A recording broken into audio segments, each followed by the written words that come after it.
Nikadde nije yalaze naye nalabe mulenzi muto. Tekisoboka. Ayina n'omukyala n'abaana. Akakyala baakalese mu nnyumba. Mwe munna akusinga kubya gwoyina. Ona ayina embeera ennungi, ayina ayingiza ssente. Tekiragamba society eweddewo muka tugenda mu bya ssente. Kuva dda abo bamafuta mingi weebali abo abakyala abo. Bwe batyo weebali mafuta mingi. Ababanga ne ssente. Tegeeza ki mafuta mingi? Simanyi nange naye oganga batata babayita bamafuta. Mafuta mingi. Nagagwe tumanyi gundi yafuna mafuta mingi. Abanga n'amafuta amangi tekagwa mu ttaala. Ndowooza mafuta mingi balabika baali bagamba ebiseera ebyo amafuta mangi. Kati abo batwalanga bannaabwe. Era ne Becky gye yalaze Mungu amusaase asobola obutafunira mirembe. Omuntu gwe yafumbiddwa muto nnyo. Abadde nafuna mukulu. 50. 50. Becky yandifunya myaka 5. Anti olina okufumbirwa omuntu wabadde wakazaala bana nga mu bbanga lyonna akulaba nga baby. Nga togenda muva ku maaso okalifanti ekyobukadde kijje. Gwogenda okuweza emyaka 5 nga yayina 7. Kwegamba ye abeera mukadde gy'oli buli budde.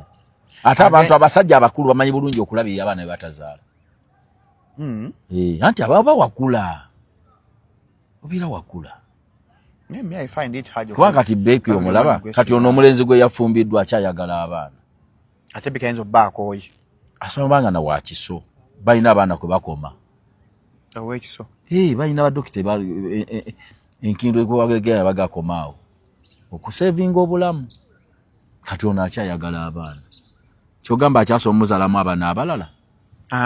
Kiki kyasoboka. Nekazaala kagamba empeke zikakolako. Muneyo kagezaako. Anti okujjako ng'ozaala mu kuzaala okulungi. Ne bw'obeera ng'oli wa kulongoosa tosobola bazaala abo. Era okibuuzanga dokita nti Lukinda akoma ku baana. Na mama affe. Era bakugamba nti okoma wano. Mama nga ali awo weeyogerere Nakabugo. Yakoma kwaba. Bamuga tosukkawo. Kati osobola okusanga mwannyinaze wamu mpozi nga Katonda yamuyama nga tebamulongoosa. Naye bakulongoosa osobola nga abulayo omu. Yekka. Kati ono nga naye akoma. Olaba omusindika atagenda afuna omulala ate anaamuzaalira. Oba olina okufuna mujjawo. N'ensonga n'agikuwanga nambulukufu eti. Namu. Njagala abaana. Kati muno oyagala nkutte. Kati ate wayogera ekituufu kiri n'onyiiga. Munne gwe wajja ozadde aba. Olaba obinyiigiramu. Naye waliwo laavaawo oba twakola byakulumya. Becky laava agiyina.